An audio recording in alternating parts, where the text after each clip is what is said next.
सबको। आ, कुछ दिन से आप नोटिस कर रहे होंगे कि जो न्यूली मैरिड लड़कियां हैं वो 10 दिन में लगभग 3 से 4 लड़कियां, जिसका तो न्यूज़ में आ रहा है, इससे ज़्यादा भी हो सकती है, आत्महत्या की गई हैं, आत्महत्या की है या फिर हत्या की गई है, ये क्लियर नहीं है। तो आज हम इस टॉपिक पे बात करेंगे। मेरा मानना है कि इसमें सबसे बड़ी गलती मायके पक्ष की होती है, क्योंकि कहीं ना कहीं उन्होंने परवरिश अच्छी नहीं दी है। अगर लड़कियों ने आत्महत्या की है या लड़कियां ससुराल में प्रॉब्लम फेस कर रही हैं और चुप रहती हैं, घरेलू हिंसा बर्दाश्त करती हैं, तो कहीं ना कहीं इन सब के पीछे उस लड़की के मायके की परवरिश ही है जो कि उसे मजबूर करती है कि कितनी भी ख़राब रिश्ता क्यों ना हो, उसे हमें निभाना है। और आज 21वीं सदी है, पर 21वीं सदी में भी है ना, 21st सेंचुरी चल रही है, आज भी जब लड़कियों की शादी की जाती है तो ये कहा जाता है कि शादी आपकी हो रही है, अब वहाँ से आपकी अर्थी आनी चाहिए। और ये बात कहीं ना कहीं लड़कियाँ सच में मर कर ही वापस आ रही हैं। ये बहुत दुख की बात है। मैं परवरिश की बात इसलिए कर रही हूँ क्योंकि हमें ना लड़कियों को खासकर बचपन से ही सिखाया जाता है कि आप अच्छी बेटी तभी बन सकती हैं जब आप माँ बाप की सेवा करें, और अच्छी बहू तब बन सकती हैं जब आप सास ससुर की सेवा करें, अच्छी पत्नी तब बन सकती हैं जब आप पति की सेवा करें, और अच्छी माँ तब है जब आप अपने बच्चे की सेवा करें। मतलब एक महिला की पूरी लाइफ केवल तभी अच्छी हो सकती है जब वो किसी और को खुश रखने में अपनी पूरी ज़िंदगी बिताए। तो यहाँ पर मैं, अगर मेरी बेटी होती तो मैं क्या करती, मैं उसे कैसे परवरिश करती, मैं आपको बताना चाह रही हूँ। अगर मेरी बेटी होती तो मैं उसे शुरू से ही जैसे हम बॉयज़ को, घर के लड़कों को परवरिश देते हैं, मैं वैसे परवरिश अपनी बेटी को भी देती हूँ। खिलौने, देखिएगा, जब बच्चियाँ छोटी होती है 3 साल की, मैं अपने बच्चों को कभी भी किचन के बर्तन नहीं दूँगी। अगर मेरी बेटी होती तो मैं कभी भी उसे गुड़िया नहीं खेलने के लिए दूँगी। मैं कभी भी उसे सॉफ्ट कलर, पिंक कलर या खूबसूरत दिखने वाली चीज़ें कभी भी नहीं दूँगी। मैं उसे वही चीज़ें दूँगी जो मैं अपने बेटों को देती हूँ। क्रिकेट हो गया, गाड़ियाँ हो गई, कार हो गया, जीप हो गया, एरोप्लेन हो गया, ये सारे खिलौने में देती हूँ। जब वो थोड़ी और बड़ी होती है 6 साल की, तो मैं उसे बाहर स्पोर्ट्स में पार्टिसिपेट के लिए मोटिवेट करती हूँ।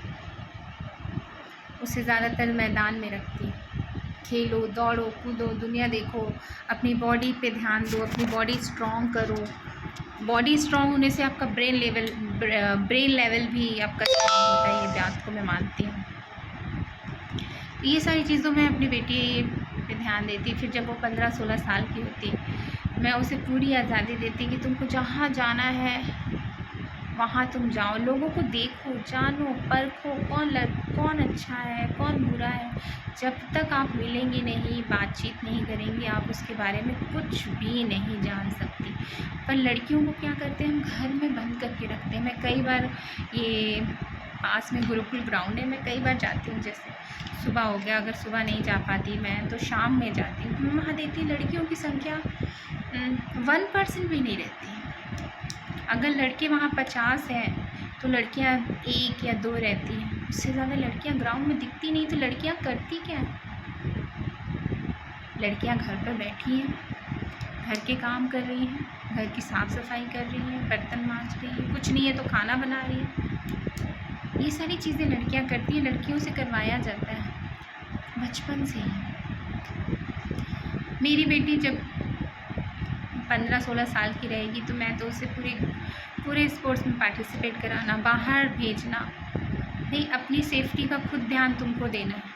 तुम्हारे लिए तुम ज़्यादा इम्पोर्टेंट हो, तुम्हारा लाइफ ज़्यादा इम्पोर्टेंट है, तुम्हारी ज़िंदगी ज़्यादा इम्पोर्टेंट है। ये मैं उसे शिक्षा देती हूँ।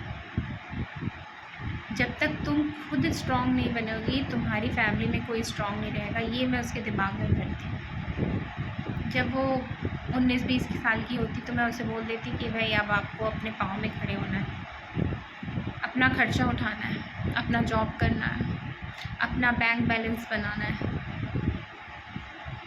ऐसा इसलिए मैं बोल रही हूँ क्योंकि मैं अपनी एक्सपीरियंस से बोल रही हूँ कि जब मैं स्कूल लाइफ में थी, 70 से 80% आने वाली इंटेलिजेंट लड़कियाँ आज कोई भी जॉब नहीं कर रही हैं, कोई भी अपने पैरों में नहीं खड़ी हुई है, कोई भी इंडिपेंडेंट नहीं है, किसी के भी अकाउंट का बैंक बैलेंस नहीं है, किसी के भी नाम पे घर नहीं, किसी भी ने घर नहीं बनाया अपने लिए।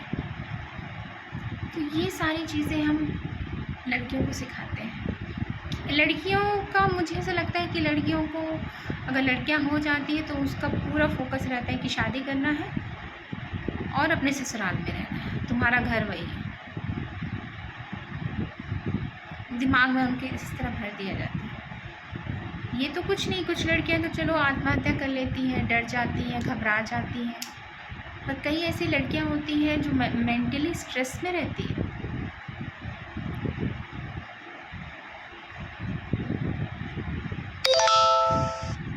कई ऐसी लड़कियां होती हैं जो डिप्रेशन में चली जाती हैं। इतना बुरा असर होता है बातों का। अगर कोई शारीरिक हानि नहीं पहुंचा रहे हैं ससुराल वाले, तो आपको मानसिक प्रताड़ना देते हैं कि तुम कुछ नहीं कर सकती, तुमको कुछ नहीं आता, तुम्हारी जैसी कोई गंवार नहीं है, तुम्हारे पास दिमाग नहीं है। ऐसे ऐसे सेंटेंसेस बोला जाता है एक लड़की को कि उसका जो सेल्फ़ कॉन्फिडेंस है ना कहीं हिल जाता है। उसको खुद का खुद लगने लगता है कि यार शायद मैं कुछ नहीं कर सकती, मुझे जॉब नहीं मिल सकता, मैं बाहर नहीं जा सकती, मुझे कुछ आता ही नहीं। अब आप किसी को रोज़ ये बोलो कि आप कुछ नहीं कर सकते, आप किसी काबिल नहीं हैं, आपके पास दिमाग नहीं है, आप पागल हो, तो उस पर मानसिक रूप से कैसा प्रभाव पड़ता है। इसलिए लड़कियों की परवरिश हम सबको मिलके बहुत अच्छे से करनी है, जैसे हम लड़कों की परवरिश करते हैं। अगर आप प्यार करती हैं बेटियों से तो, अगर नहीं प्यार करती हैं तो फिर इट्स ओके, वही शिक्षा दीजिए, घर में रहे, वो किचन के सामान से खेले, और बड़ी हो शादी करवा दीजिए। अगर हिम्मत वाली होगी तो जी जाएगी, हिम्मत नहीं होगा तो आत्महत्या कर लेगी। फिर आप लोग मायके वाले रोइएगा मत।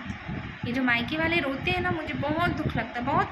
बहुत दुख नहीं लगता, मुझे बहुत चिढ़ होती है कि जब समझाने का, जब तुमको अपनी बेटी को शिक्षा देने का समय था, जब अपनी बेटी को ये समझाना था बेटा कि तुम्हारी लाइफ ज़्यादा ज़रूरी है, तुम में हमारे लिए ज़्यादा ज़रूरी है, तो उस समय तो कुछ नहीं कहे। उस समय ये कह दिए कि हाँ ऐसा होता ही है, ये सब चलता है, छोटी मोटी बातों से घर नहीं तोड़ना चाहिए। तो जब वो मर गई, आत्महत्या कर ली, तो फिर आप रो के ये सब नाटक करने की क्या ज़रूरत है, ये सब फिर मत करिए।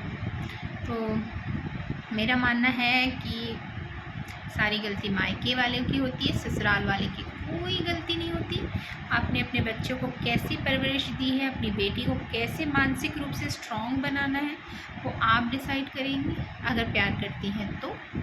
अदरवाइज़ बेटियां ऐसे ही मरते रहेंगी, जलते रहेंगी, ऐसे ही ख़त्म होंगी, है ना। और आप विश्वास कीजिए, मात्र एक छत के लिए और 3 टाइम के खाने के लिए एक लेडी, एक औरत क्या कुछ नहीं बर्दाश्त करती। अगर वो औरत इंडिपेंडेंट होती और उसके अकाउंट में बैंक बैलेंस रहता, उसके अकाउंट में लाखों रुपये होते, तो क्या वो ये सब चीज़ें बर्दाश्त करती? नहीं करती। उसको पता है कि मैं अपना घर बना सकती हूँ, अपने लिए कमा सकती हूँ, अपने लिए मेहनत कर सकती हूँ, अपने बच्चे पाल सकती हूँ, बहुत अच्छी जगह पाल सकती हूँ, तो फिर वो ये सब क्यों बर्दाश्त करेगी? वो सिर्फ इसलिए बर्दाश्त करती है क्योंकि उसको ये एहसास दिला दिया जाता है कि तुम कुछ नहीं कर सकती, तुम किसी काबिल नहीं हो, तुमसे कुछ नहीं हो सकता, कि ये उसके दिमाग में भर दिया जाता है। नतीजा यही होता है आत्महत्या। अगर आत्महत्या नहीं करती है तो फिर ससुराल वालों की ताने सुनती है, गालियाँ सुनती है, मार खाती है, बर्दाश्त करती है, चुप रहती है। तो हमें तय करना है कि हम अपनी बेटियों की परवरिश कैसे करें। मुझे ना वो जो लड़कियां होती हैं ना, जो बड़ी खूबसूरत दिखती हैं, घर पे रहती है, बहुत स्लो बोलती हैं, बहुत धीरे बोलती हैं, बहुत मीठा बोलती हैं, मुझे वैसी लड़कियां बिल्कुल अच्छी नहीं लगती। लड़कियों की आवाज़ बुलंद होनी चाहिए, तेज़ होनी चाहिए, सही गलत का उसे फ़र्क होना चाहिए, मालूम होना चाहिए, और गलत अगर उसके साथ हो तो बोलने की भी एबिलिटी होनी चाहिए उसमें। ऐसी लड़की हमको इस समाज में बनाना है। पीढ़ी दर पीढ़ी से चली आ रही है कि लड़कियों की जिम्मेदारी है घर संभालना, बच्चे पैदा करना, सेवा करना, तो वो अच्छी माँ, अच्छी पत्नी, अच्छी बहू बनती है। अगर ये सब ना करे तो फिर लड़कियों के कोई अस्तित्व नहीं है। तो दुख लगता है जब देखती हूँ कि लड़की ने इतनी टैलेंटेड लड़कियों ने आत्महत्या कर ली है। इतनी टैलेंटेड गोल्ड मेडलिस्ट रहती हैं लड़कियाँ, इतना हाई परसेंटेज आता है, और उसके हस्बैंड की बात करने का जो तरीका होता है, उसके हस्बैंड, उसके ससुराल वाले का जो बात करने का तरीका होता है, वो बिल्कुल मतलब एक प्रकार से देखा जाए कि ना लड़कियों को ना एज अ बाई ही ट्रीट किया जाता है। कभी आपने अपने घर में देखा है कि आपकी वाइफ सोकर देर से उठी है और आप जल्दी उठ गए हो और आपने नाश्ता बनाया हो? वाइफ बीमार भी होती है तो भी वो खुद उठ के खाना बनाती है। सब उसके ब्रेन में, सब उसके दिमाग में रहता है कि बेटा तुम सेवा करोगी तो ही तुम अच्छी हो, और सेवा अगर नहीं करोगी तो तुम अच्छी नहीं हो। ये सब उसके दिमाग में भर दिया जाता है। तो आई होप जिसके पास भी बेटी है वो परवरिश अपने बच्चे की बहुत अच्छे से करे, उसे अपने पैर में खड़ा कीजिए। मेरी बेटी अगर 19-20 साल की होती तो मैं तो उसे जॉब करवाती, और जॉब करवा के बोलती बेटा तुम अपना बैंक बैलेंस बनाओ, और जब मेरी बेटी की शादी होती तो मैं उसके नाम पे एक घर कर देती, क्योंकि इस घर के लिए बहुत कुछ होता है, बहुत कुछ लड़कियां बर्दाश्त करती हैं। उसके नाम पे घर कर देती। अगर उतना अमाउंट मेरे पास नहीं होता तो मैं सारा अमाउंट, उसके दहेज का सारा पैसा मैं उसके अकाउंट में करती, और वो एकदम निगरानी में भी रखती कि वो ज़्यादा दया तरस खा करके इधर उधर डोनेट ना करे।